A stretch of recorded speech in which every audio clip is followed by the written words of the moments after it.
Olá, um bom dia para você.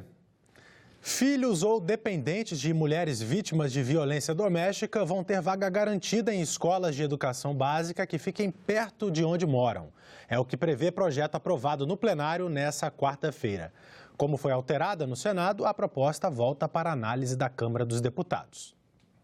Mais um projeto da pauta feminina foi aprovado pelos senadores. A proposta altera a Lei Maria da Penha para garantir a matrícula dos dependentes da vítima de violência doméstica e familiar em escola de educação básica mais próxima do domicílio. Essa proteção especial não é luxo, é necessidade absoluta. Todos os senadores e senadoras empenhados para que a pessoa que sofra violência, a mulher que sofre violência, tenha proteção garantida para ela e também a segurança educacional, escolar e com sigilo, como acabou de ser colocado, para ela e para os filhos. Os senadores também aprovaram um projeto que facilita o georreferenciamento de imóveis rurais.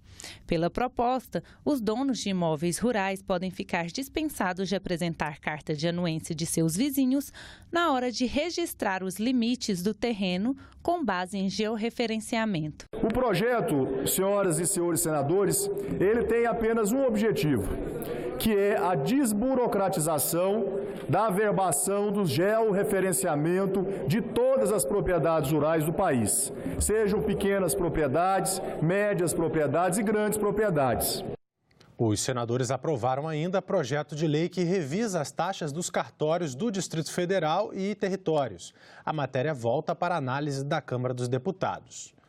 Também foi aprovada a medida provisória que transfere a junta comercial do DF, que estava vinculada à União, para o Distrito Federal.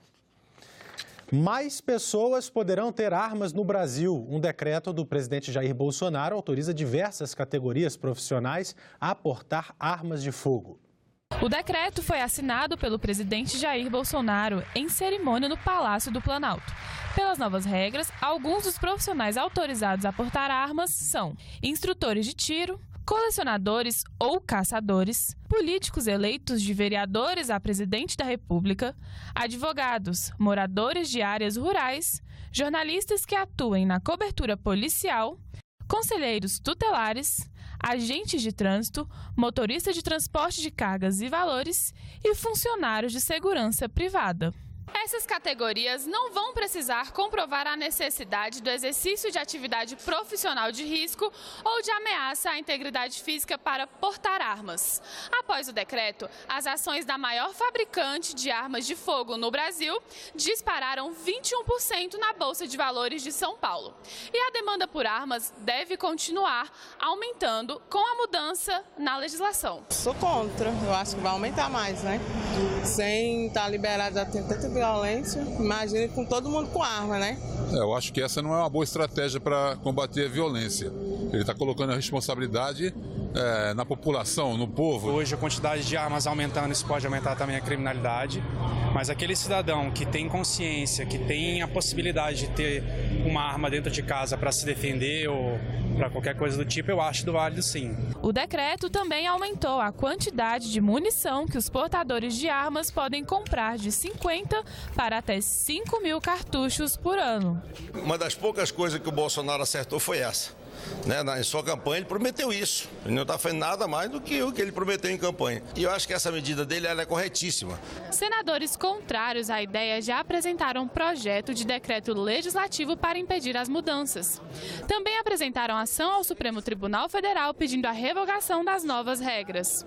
Esse decreto é um liberou geral sobre o uso, posse, porte e comercialização de armas de fogo no Brasil. A condição de que cada cidadão passar a ter uma arma trará mais insegurança. Isso é uma volta ao estado da barbárie. Mas o mais grave, permite que menores de 18 anos, com autorização de um dos pais, possam praticar tiros em estandes de tiros. Eu não tenho dúvida que se hoje o Brasil é o país que mais tem mortes por arma de fogo no mundo, agora liberando para todas essas categorias, esse decreto, na verdade, é um estatuto do armamento. E vai ser para benefício da população brasileira, para a segurança das pessoas, para a legítima defesa do cidadão que faz a opção e nos limites da lei e do decreto.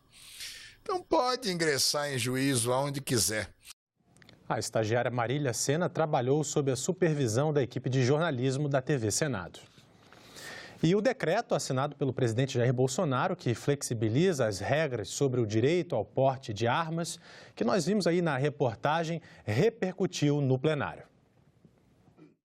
O presidente Bolsonaro, com coragem, mais uma vez demonstra o grande respeito e apreço que tem pela democracia. A população brasileira, em mais de 64% dos seus integrantes, disse em 2005 ser favorável ao direito à legítima defesa. Só quem tem porte de arma liberado nesse país hoje são os marginais que vão facilmente ao mercado paralelo e compram o que eles quiserem. E esse tema foi amplamente debatido, presidente, durante as eleições. Todo mundo que votou em Bolsonaro votou sabendo a sua posição de total respeito à vida. Violência chama violência. O Estatuto do Desarmamento, que nós temos aí há mais de 10 anos, os dados são claros. Houve uma redução significativa de mortes por arma de fogo. Todas as avaliações feitas pelos institutos de pesquisa mostram isso claramente, inclusive com a avaliação do que é o sentimento da população. Mais de 60% da população brasileira não concorda da utilização de arma. O que nós tivemos agora com a decisão presidencial é o porte de arma ampliado para várias categorias no campo, por exemplo.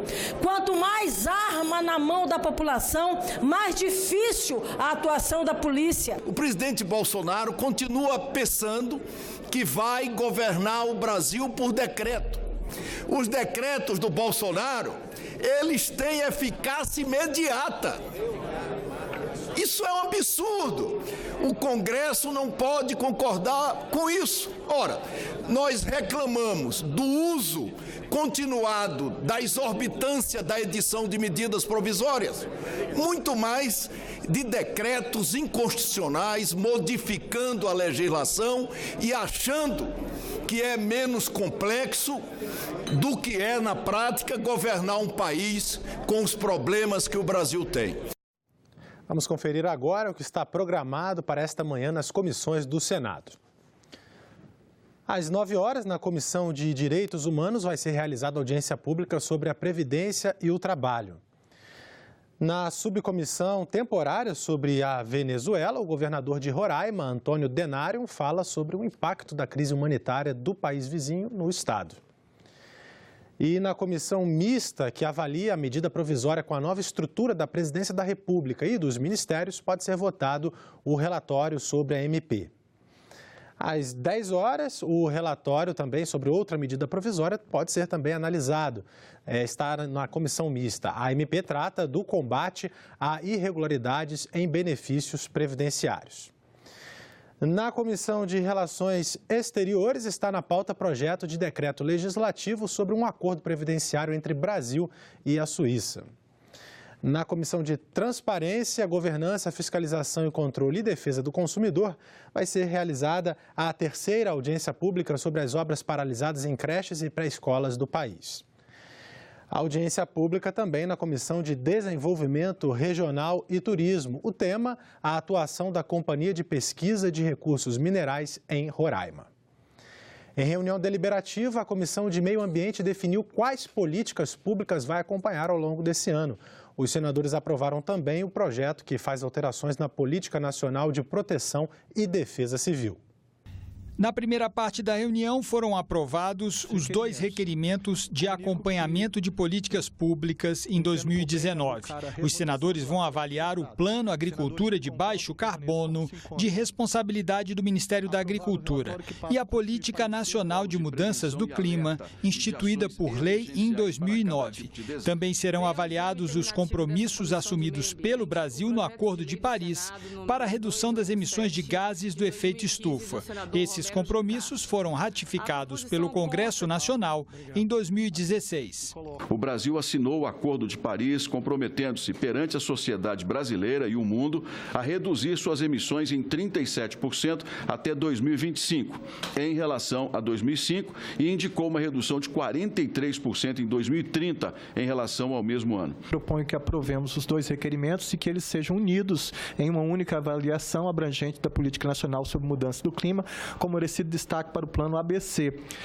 Em votação, os dois requerimentos, o número 8, número 13 de 2019 da CMA, aqueles que aprovam permaneçam como estão. Aprovados os requerimentos. Os senadores aprovaram ainda projeto que altera a Política Nacional de Proteção e Defesa Civil. Pela proposta aprovada, prefeitos que não executarem planos de contingência de proteção e defesa civil passarão a responder por crime de improbidade administrativa. Outra medida aprovada determina que a remoção de comunidades situadas em áreas de risco ou atingidas por desastres naturais deverá ser acompanhada obrigatoriamente por psicólogos e assistentes sociais. Entendemos que a proposição em tela preenche lacunas ainda existentes na Lei 12.608 de 2012 e que sua aprovação contribuirá para que a Política Nacional de Proteção e Defesa Civil avance no sentido de promover a segurança da sociedade brasileira em relação aos desastres. Entre a tolerância zero e a política de redução de danos, mais uma proposta de regulamentação do uso da maconha para fins medicinais vai ser debatida na Comissão de Direitos Humanos. Sabrina e Daniel são dois exemplos da evidente melhoria dos sintomas. As estimativas apontam que cerca de 400 mil brasileiros com Parkinson's, Alzheimer, síndromes convulsivas, lesões cerebrais e outras doenças resistentes aos tratamentos convencionais poderiam ser beneficiados com uma substância componente da maconha. Mas o óleo importado custa caro e a posse da planta é considerada crime. Em torno de R$2.000, isso varia de acordo com dólares. São $200 por seringa, minha filha usa 2 por mês.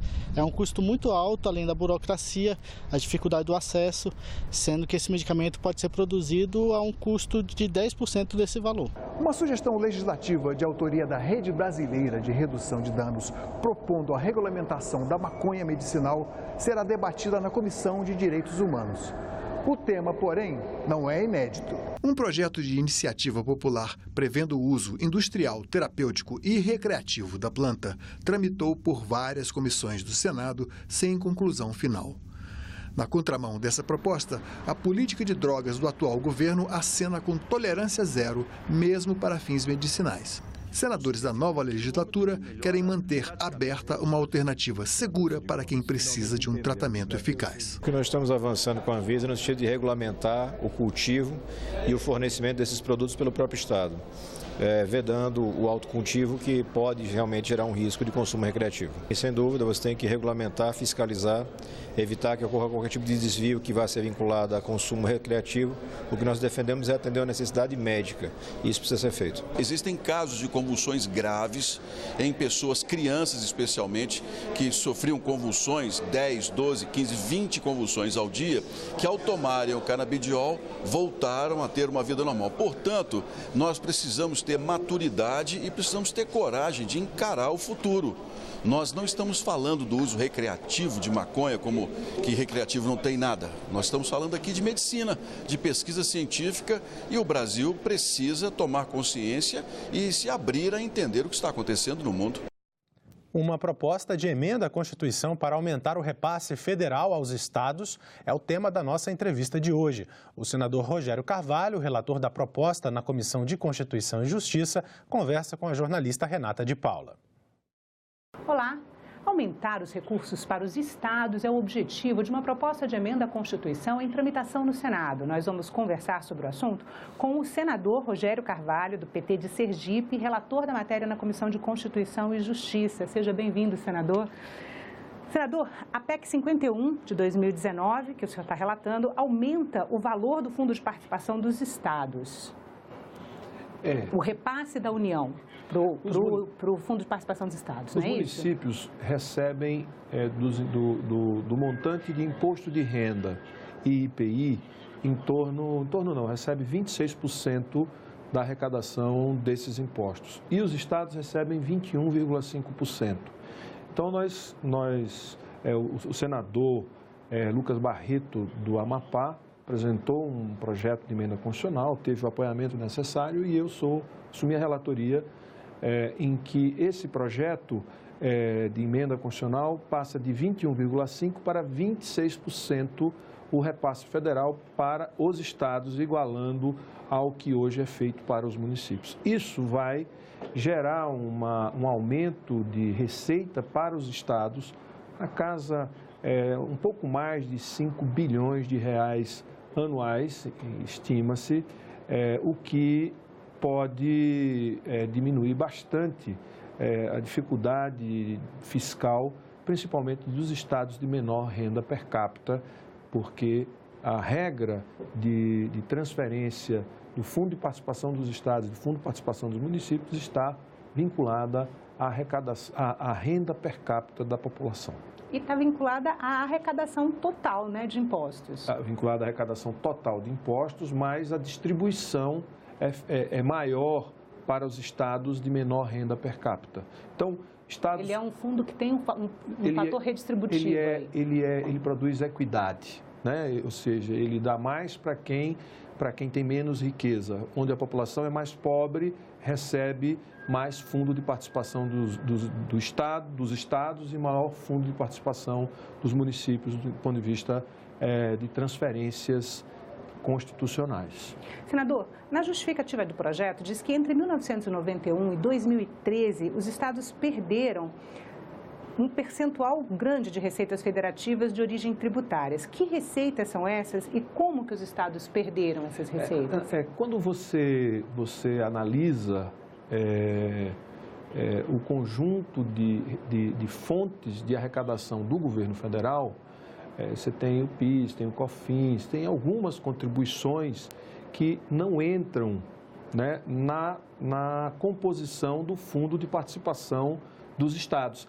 Essas receitas ou essas contribuições, elas foram sendo criadas e elas não foram incorporadas ao bolo que faz a distribuição para estados e municípios. Então, quando você olha e faz uma análise comparativa do valor que é hoje repassado para estados e municípios e o valor que fora repassado no passado com a composição de receitas existentes à época, a proporção é muito menor, ou seja, os estados estão em grande desvantagem em relação à União, por exemplo, do que diz respeito à sua arrecadação.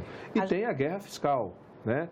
Que os estados acabaram se envolvendo numa guerra fiscal e abrindo mão de um tributo que é importante, que é o ICMS, mas como forma de atrair empresas e empregos para o seu território e na busca do desenvolvimento, o que também se justifica, mas é um modelo que sacrifica demais a arrecadação dos estados, principalmente dos estados mais pobres. Eu queria voltar um pouquinho para a pergunta anterior, porque o exemplo que a justificativa do projeto traz é o da CSLL, né, Contribuição Social sobre o Lucro Líquido, que incide sobre a mesma base do imposto de renda, mas ficou totalmente concentrada na União. Ela diminuiu a arrecadação do imposto de renda e aumentou essa contribuição e concentrou, ou é outra engenharia que existe aí? A contribuição social sobre o lucro líquido das empresas. Quer dizer, você tributa, imposto, é como se fosse um imposto de renda, só que de pessoa jurídica, só que isso não é distribuído com os estados, fica exclusivamente com a União. Então, assim como a contribuição social, o COFINS, né? Também não é redistribuído com os estados. Senador, no que essa engenharia tributária brasileira, que, como o senhor está dizendo, privilegiou a União na arrecadação de tributos em detrimento dos estados, como o senhor avalia que essa engenharia contribui para o crescimento do país? Veja, como a União é quem tem a prerrogativa de legislar sobre o tema, certo?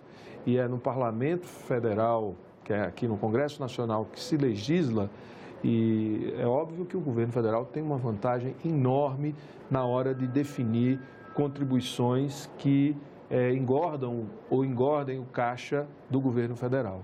Mas essas contribuições não têm que ser aprovadas, de certa forma, tem que ser aprovadas, o parlamento não é representante dos estados? Infelizmente, nós nunca tivemos uma organização e um papel mais forte, por exemplo, do Senado, que é a Casa da Federação, para observar essas questões e garantir uma certa equidade na distribuição desses recursos. Acredito que a criação da frente parlamentar ou a frente de senadores da região Norte e Nordeste, esse tipo de movimentação pode gerar um debate positivo no sentido de garantir recursos, né, e a distribuição do bolo de tributos que a União arrecada com os demais entes da federação.